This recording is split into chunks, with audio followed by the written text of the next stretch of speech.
ओम शांति। आज की हम इस टॉपिक में बाप दादा की नेक्स्ट वाली अव्यक्त वाणी पे चर्चा करेंगे। तो बाप दादा की नेक्स्ट अव्यक्त वाणी है, सच्ची होली मनाना अर्थात बीती को बीती करना। 23/3/1970 की ये वाणी है, जिसमें बाबा ने हमें बताया है सार रूप में कि सच्ची होली कैसे मनाई जाती है और बीती बातों को बिंदी लगाना कैसे किया जाता है, उसके बारे में डिटेल से इस वाणी में बताया है बाबा ने। तो आइए हम विस्तार से सुनते हैं। बाप दादा क्या देखते हैं और आप सब क्या देखते हो? देखते तो आप भी रहे हैं और बाप दादा भी देख रहे हैं, लेकिन आप क्या देखते हो और बाप दादा क्या देखते हैं, फ़र्क है ना। वह एक ही हैं। रूहानी बच्चों को देखते आज विशेष क्या बात देख रहे हैं। हर चलन की विशेषता होती है ना, तो आज मुलाकात में विशेष कौन सी बात देख रहे हैं? आज तो विशेष बात देख रहे हैं कि उसको देख हर्षित हो रहे हैं। बाप दादा हरेक के पुरुषार्थ की स्पीड और स्थिति की स्पिरिट को देख रहे हैं। जितनी जितनी स्पिरिट होगी उतनी स्पीड भी होगी। यह देखकर हर्षा रहे हैं कि स्पीड तेज होने से सर्विस की सफलता तेज होगी। आज होली कैसे मनाई है? सूक्ष्म वतन में मनाई ना, तो वतन में भी कैसे मनाई? सिर्फ वतन में मनाई या फिर यहाँ भी मनाई? सिर्फ अव्यक्त रूप में ही मनाई या होली मनाना अर्थात सदा के लिए आज के दिन बीती सो बीती का पाठ पक्का करना। यह होली मनाने के लिए आज के दिन बीती सो बीती पाठ पक्का करना है। आप लोग भी अर्थ सुनाते हो ना कि होली अर्थात जो बात हो गई बीत गई उसको बिल्कुल ख़त्म कर देना। बीती कर आगे बढ़ना, यह है होली अर्थात मनाना। अर्थात होली के अर्थ को जीवन में लाना। हर दिवस पर पुरुषार्थ को बदल देने के लिए कोई ना कोई बात सामने रखनी होती है। यह तो प्रतिज्ञा करना हो, यही होली मनाना है। बीती बात ऐसे महसूस हो रही है कि पुरानी कोई जन्म की बात है, ऐसी बात महसूस हो रही है। ऐसी स्थिति हो जाती है जब पुरुषार्थ की स्पीड तेज होती है। पुरुषार्थ की स्पीड को ढीला करने वाली मुख्य बात यही होती है कि बीती हुई बातों को चिंतन में लाना। अगर बीती हुई बातें या दूसरों की बातें बीती हुई बातों में चिंतन में लाना और चित्त में रखना एक होता है। चित्त में रखना और दूसरा होता है चिंतन में लाना। जो चित्त में भी न रखे और चिंतन में भी नहीं लाए, तीसरा होता है वर्णन करना। तो आज के दिन बाप दादा होली मनाने के लिए आए हैं। होली मनाने बुलाया है ना, तो इस रंग को पक्का लगाना, यही होली मनाना है। होली के दिन एक तो रंग लगाते हैं, दूसरा क्या करते हैं, एक दिन पहले जलाते हैं, दूसरे दिन मनाते हैं। जलाने के बाद मनाना है, तो मनाने में मिठाई खाते हो। यहाँ आप कौन सी मिठाई खाएंगे? रंग तो बताया कौन सा लगाना है, अब मिठाई क्या खाते हैं? यह रंग लग जाता है तो फिर मधुरता का गुण स्वतः ही आ जाता है। अपने व दूसरों की बातों को न देखने से सरल चित्त हो जाते हैं। जो सरल चित्त बनता है ना, उसका प्रत्यक्ष रूप में क्या गुण देखने में आता है? मधुरता। उनके नयनों से मुख मधुरता से मुख मधुरता और चलन से मधुरता प्रत्यक्ष रूप में देखने में आती है। तो इस रंग से मधुरता आती है। इसलिए मिठाई का नियम है कि होली पर और मिलन कैसे मनाएंगे, होली पर और क्या करते हैं, मंगल मिलन। तो मंगल मिलन का अर्थ ही क्या हुआ,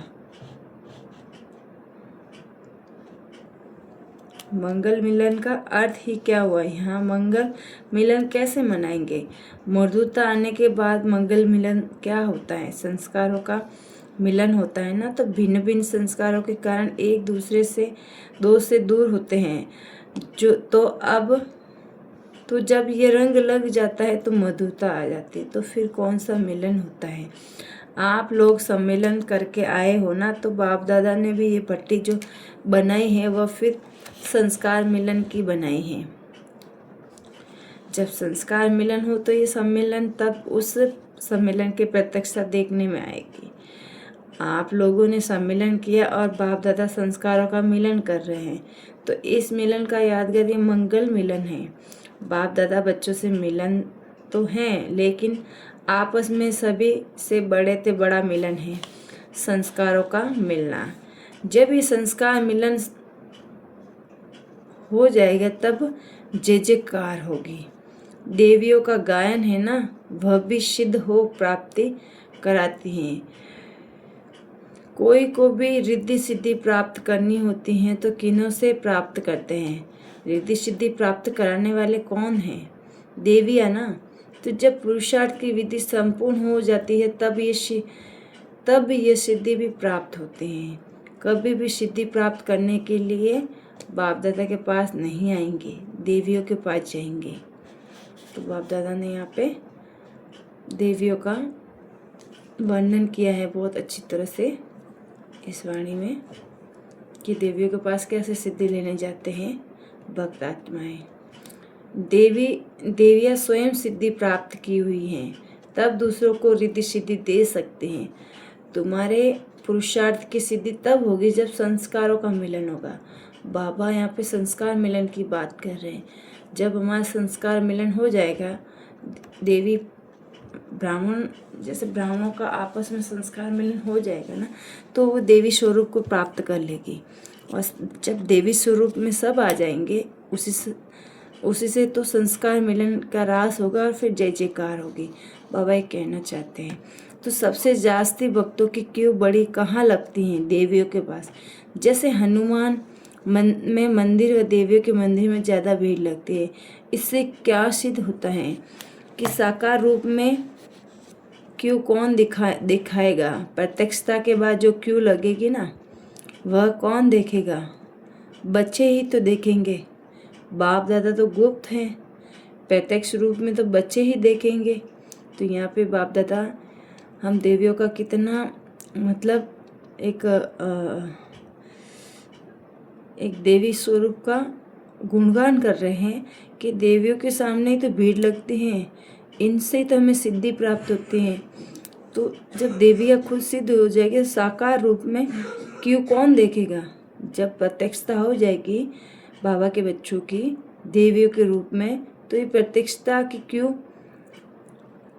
कौन देखेगा। बाप दादा बोल रहे हैं कि बच्चे ही तो देखेंगे, बाप दादा तो गुप्त है ना।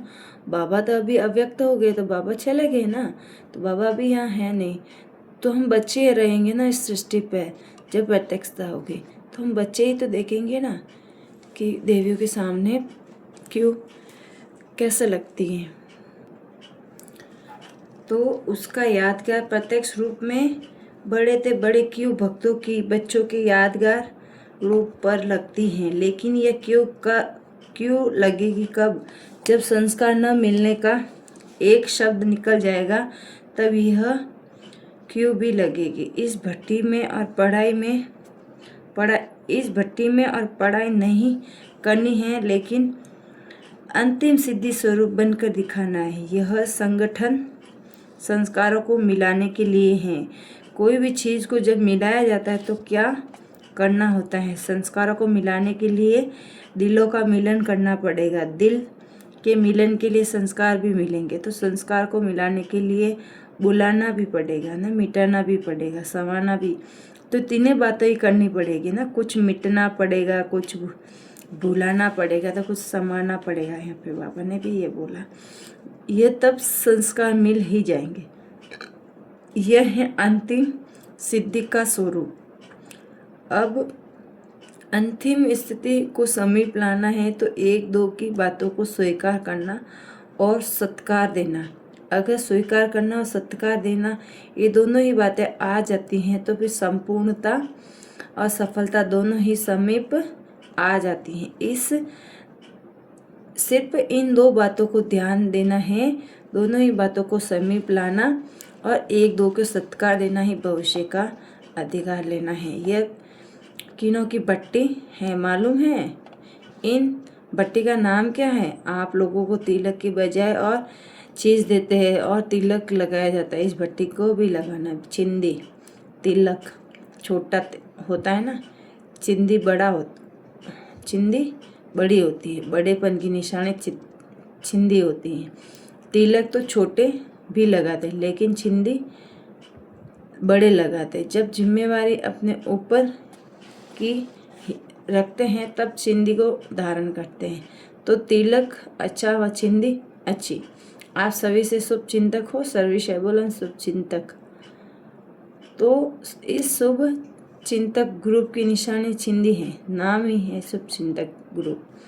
आपके शुभ चिंतक बनने से सभी चिंताएं मिटती हैं। आप सभी की चिंताओं को मिटाने वाले शुभ चिंतक हो। और स्लोगन कौन सा है? जैसे वो लोग कहते हैं ना कि आत्मा से परमात्मा, वैसे ही इस ग्रुप का स्लोगन कौन सा है? बालक सो मालिक। यह स्लोगन विशेष इस भट्टी में क्या करना है? ये स्लोगन विशेष इस ग्रुप का है। अब नाम भी मिला है, स्लोगन भी मिला है, काम भी मिला है। इस भट्टी का क्या करना है? भाषण भी ये करना है। तो संस्कार मिलन कैसे हो? इस भट्टी में ये कमाल करनी है। जो एक अनेक को संस्कार में आप समान बना सके। संपूर्ण संस्कार अपने संस्कार नहीं, एक अनेकों को संपूर्ण संस्कार वाली बना ले तो क्या होगा? समाप्ति। और समाप्ति करने वाला यह ग्रुप है, फिर स्थापना करने वाला भी यही ग्रुप है। समाप्ति क्या करनी है, पालना क्या करनी है, स्थापना क्या करनी है, ये तीनों ही टॉपिक्स इस भट्टी में स्पष्ट करनी है। इसलिए त्रिमूर्ति छंदी लगा रहे हैं। स्थापना, पालना, समाप्ति और विनाश क्या करना है, इसका स्पष्ट और सरल रीति से जो प्रैक्टिकल में आ सके, वर्णन तक नहीं, प्रैक्टिकल में आ सके, औरों को भी करा सके, ऐसी बातें स्पष्ट करनी है। लेकिन बिंदु रूप बनकर ही ये तीनों बातों का कर्तव्य सफल कर सकेंगे। इसीलिए आपके इस कर्तव्य की यादगार में चिंदी दे रहे हैं। स्मृति भी, स्थिति भी और कर्तव्य भी तीनों ही इस यादगार में समाये हुए हैं। विशेष ग्रुप की विशेष बातें होती हैं, इसीलिए सभी होली मनाने आए हुए। इस ग्रुप की निशानी सेरेमनी देखने में यह भी सौभाग्य समझो कि ऐसे श्रेष्ठ आत्माओं के समीप बनने का ड्रामा में पार्ट है। सेरेमनी देखना अर्थात अपने को ऐसा श्रेष्ठ बनाना, ये है सेरेमनी। ऐसा अपने को बनाओ जो इस ग्रुप में साकार में समीप आए हो, साकार में समीप आए हो ना, वैसे ही संबंध में भी समीप हो। देखने वाले भी कम नहीं, देखने वाली आत्माएं भी श्रेष्ठ और समीप है। बाप दादा दिल के पसंद रतन है, पहले कौन आएगा? बाप दादा तो सभी को एक ही स्पीड से देख रहे हैं, इसीलिए 1 2 नहीं कह सकते। इसीलिए इस समय सब 1 की ही याद में नंबर 1 ही है। आप लोग भी जब स्पीड इस ग्रुप में समीप लाएंगे ना, तब फिर आपकी भी सेरेमनी होगी। फिर हर एक बड़ी बहनों की बाप दादा चिंदी लगाए रू रिहान करते गए। दीदी बालक मालिक हैं, इसलिए सम्मान बिठाते तख्त और संदली पर। अव्यक्त रूप में तो यह सेरेमनी कर रहे हैं, लेकिन अव्यक्त रूप में सेरेमनी होती ही है। बालक और मालिक बनाया, अब तो तख्त नसीन बनते। साकार में थी तो दिल के तख्त नसीन, अब हैं सर्दिस के तख्त नसीन। भविष्य में होगी राज्य तख्त नसीन। बाबा ने यहाँ पे दीदी के बारे में बताया है। तो यहाँ पे दीदी तो उस वक्त मनमोहिनी दीदी ही थे। तो मनमोहिनी दीदी के बारे में बाबा ने यहाँ पे बहुत ड्रामा में सुंदर पाठ बताया है कि साकार में तो थी वो बाबा के दिल तख्त नसीन, और अब वो अव्यक्त होने के बाद वो सर्विस के तख्त नसीन बनी है, और वो भविष्य में क्या होगी, राज्य तख्त नसीन, मतलब राज्य की कोई न कोई वह अच्छी पोस्ट पे, अच्छे पद पे ही होगी। इसलिए बाबा ने यहाँ पे उनका भविष्य स्पष्ट किया है। संगम पर तख्त नसीन अभी बनते हैं ना, ड्रामा में जो नुंदा हुआ है वह है कितना भी रहस्य युक्त हैं, इसको दिन प्रतिदिन स्पष्ट समझते जाएंगे स्नेह से। तो कर्तव्य कहाँ बंधन में बांधते हैं, जैसे स्नेह का बंधन है वैसे कर्तव्य का भी तो बंधन है ना। तो ये है कर्तव्य का बंधन। कर्तव्य के बंधन में अव्यक्त रूप में है, स्नेह के बंधन में साकार रूप में थे। कुमार का यहाँ पे दादी प्रकाश मणि के लिए बाबा ने बताया है कि सपन में भी कब ये सोचा था कि अव्यक्त रूप से तख्त नसीन बनाएंगे। तख्त नसीन कौन बनता है, जो सदैव नशे में है और निशाना बिल्कुल एक्यूरेट रहता है। नशा और निशाना, योग और ज्ञान, ऐसे बच्चे ही तीनों तख्त के अधिकारी बनते हैं। त्रिमूर्ति तख्त भी हैं। अगर एक तख्त नसीन बने तो तीनों तख्त के भी बनेंगे। बाप तख्त नसीन बच्चों को देखते हैं तो क्या होता है, बाप दादा को भी नशा होता है कि ऐसे लायक बच्चे हैं। यहाँ पे दादी कुमार का दादी प्रकाश मणि के लिए बाबा ने ये बहुत अच्छा संदेश दिया है। और दादी जानकी के लिए भी बोला यहाँ पे बाबा ने कि अब तक वाणी मूर्त बने हो, फिर बनेंगे साक्षात्कार मूर्त। अभी वाणी और औरों से भी साक्षात्कार होता है, लेकिन फिर होगा साइलेंट से साक्षात्कार। जब बनेंगे तो सभी के मुख से क्या निकलेगा, ये तो जो गायन है ना कि सभी परमात्मा के रूप है, ये गायन है संगम पर ही प्रैक्टिकल में होता है। भक्ति मार्ग में जो बातें चली हैं वह संगम की बातें को मिक्स किया है। तुम्हारी अंत में यह स्थिति आती है जो सभी में साक्षात्कार बाप दादा की मूर्त महसूस होगी। सभी के मुख से यही आवाज़ निकलेगा कि यह तो साक्षात बाप दादा के मूर्त हैं। साक्षात रूप बनने में साक्षात्कार होगा। तो यह जो अंत का रूप सभी में साक्षात्कार रूप देखते हैं, तो इसको मिक्स करके कह देते हैं सभी में परमात्मा के रूप हैं। बाप दादा के समान को परमात्मा के रूप कह देते हैं। ये सभी बातें यहाँ से ही चली हैं। तो साक्षात्कार मूर्त बनने के लिए साक्षात बाप दादा सम्मान बनना है। तो चेकिंग क्या करनी है, समानता की चेकिंग करनी है कि कहाँ वह चेकिंग नहीं तो बचपन की थी, अब चेकिंग करनी है समानता, और उतना सम्मान मिलेगा। समानता से तो अपने सम्मान का पता लगा सकते हैं, समानता कहाँ तक आई है और कहाँ तक समानता लानी है। यही ही चेकिंग करना और कराना, ये भी टॉपिक हैं जिसमें समानता देखो उतना समीप समझो। समीप रतन की परख समानता है। यहाँ पे बाबा ने दादी जानकी जी को ये संदेश दिया था।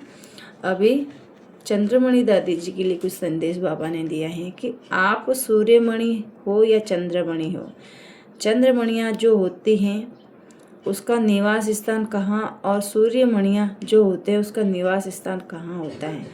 आप कौन सी मणि हो, दोनों है ना, शक्ति रूप भी हो तो शीतल रूप भी हो। इसीलिए कहती हैं कि सूर्यमणि हूँ चंद्रमणि हूँ। अभी नॉलेज तो आ गई है लेकिन स्थिति तो नहीं है ना। नॉलेज से लाइट आई है, अभी माइट नहीं आई है। जब लाइट और माइट दोनों में एक रस होंगे तो नंबर आउट होंगे।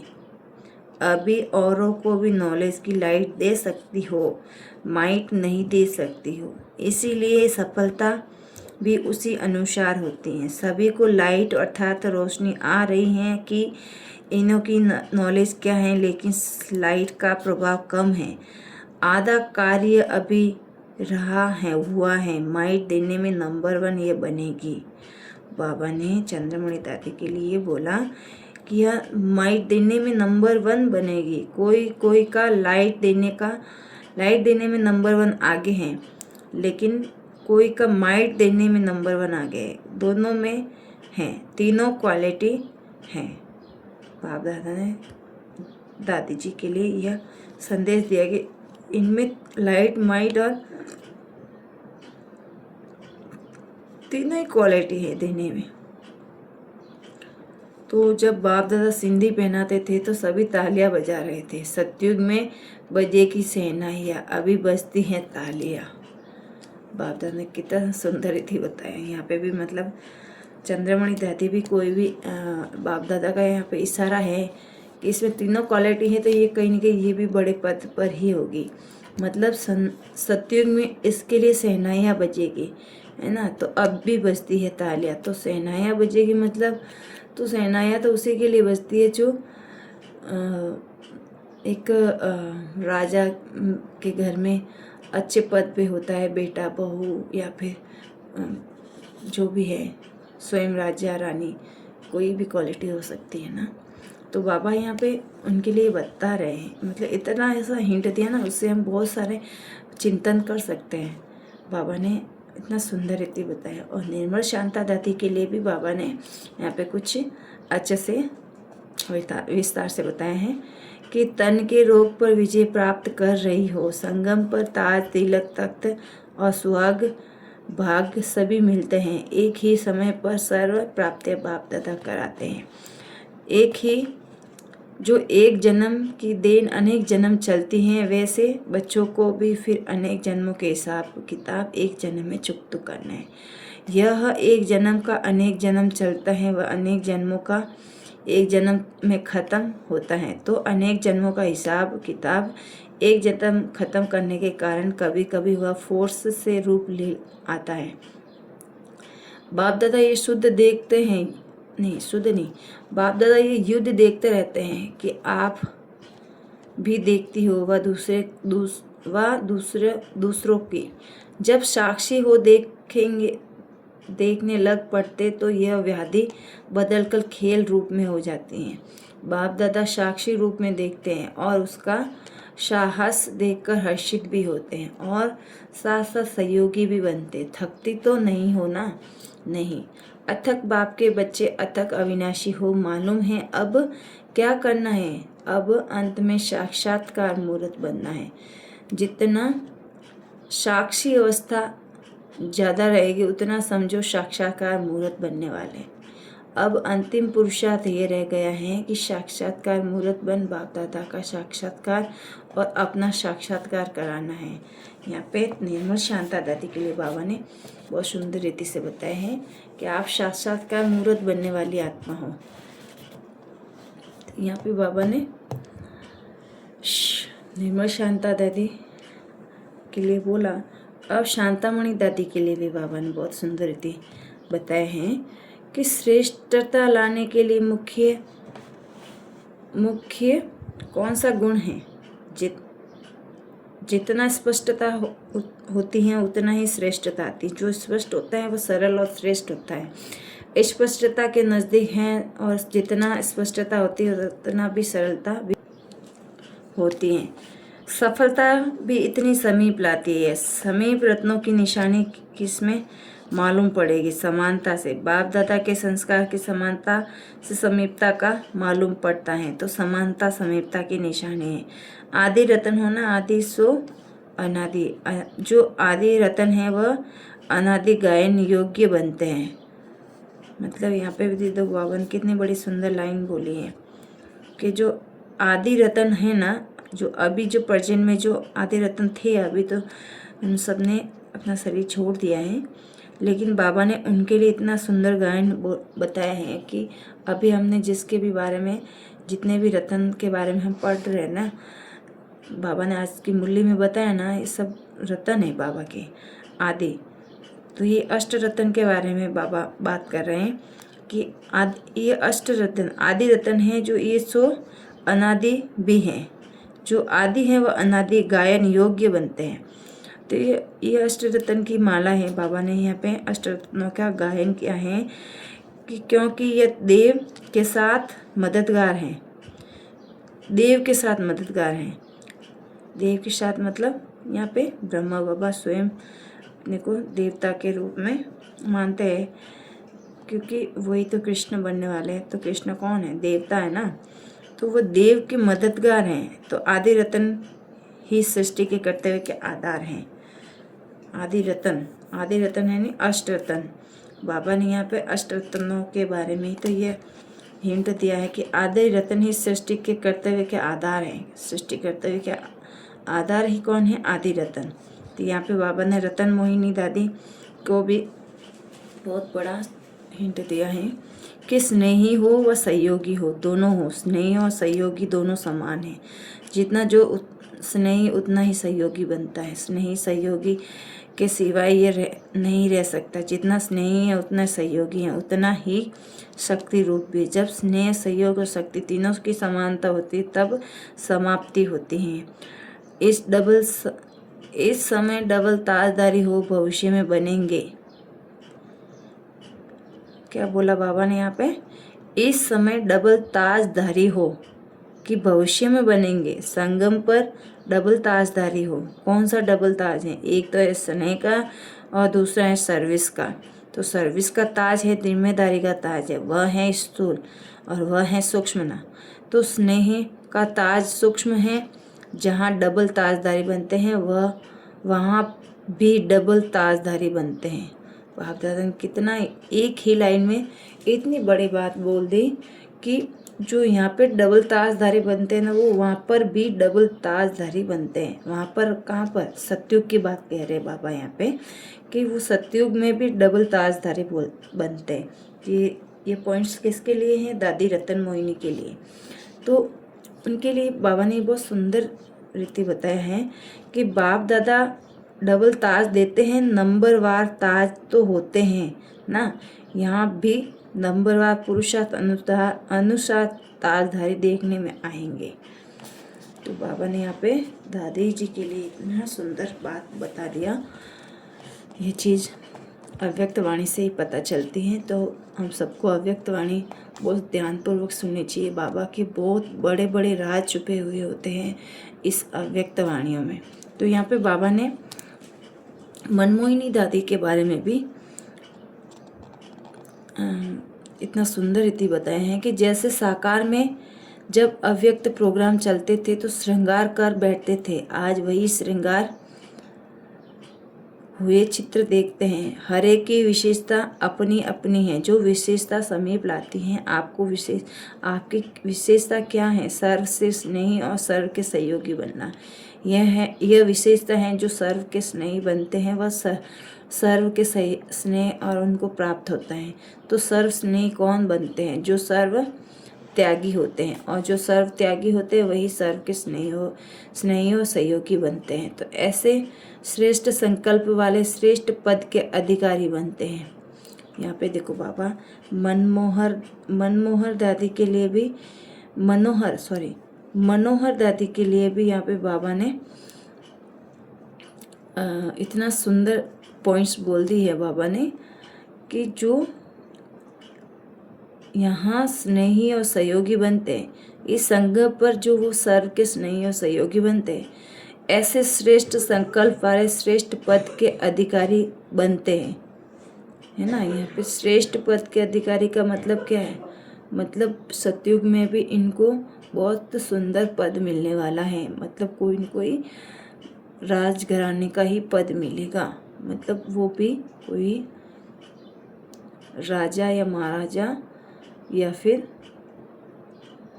राजाओं के घर में बच्चों के रूप में, प्रिंस के रूप में कोई भी श्रेष्ठ पद मिलने वाला है। यहाँ पे उनके लिए बाबा ने इतना सुंदर बताया। संकल्प में भी सर्व के कल्याण की भावना हो, सिर्फ अपनी नहीं। ऐसे ही सर्व प्राप्तियों के अधिकारी बनते हैं ना। तो ऐसे को बाप दादा तथा सभी के सत्कार मिलती हैं। सत्कार का अधिकार लेना ये भी बहुत बड़ी बात है। अच्छा, यहाँ पे बाप दादा ने अपनी वाणी को विराम दिया है, लेकिन मैं ज़रूर इस वाणी के बारे में वापस आपको रिपीट करना चाहूँगी कि बाप दादा ने इन अष्टरत्नों के बारे में आज की वाणी में जो बाबा ने अपनी वाणी से जो इनके लिए इतने सुंदर सुंदर बातें बताई हैं कि भविष्य में क्या बनने वाले हैं। तो बाबा ने जितने भी राज खोले हैं ना, सब दादियों के बारे में या बाबा ने ड्रामा के बारे में जो ये जो बड़ा ज्ञान है ना, ये बाबा ने सब अव्यक्त वाणियों के द्वारा ही हम बच्चों को दिया है। तो हमें अव्यक्त वाणियाँ बहुत ही ध्यानपूर्वक सुननी चाहिए और उसको रीड करना चाहिए। यह हर एक बच्चे का जन्मसिद्ध अधिकार है। अच्छा, ओम शांति। आज के लिए इतना ही। नेक्स्ट वाणी पे नेक्स्ट टॉपिक में चर्चा करेंगे।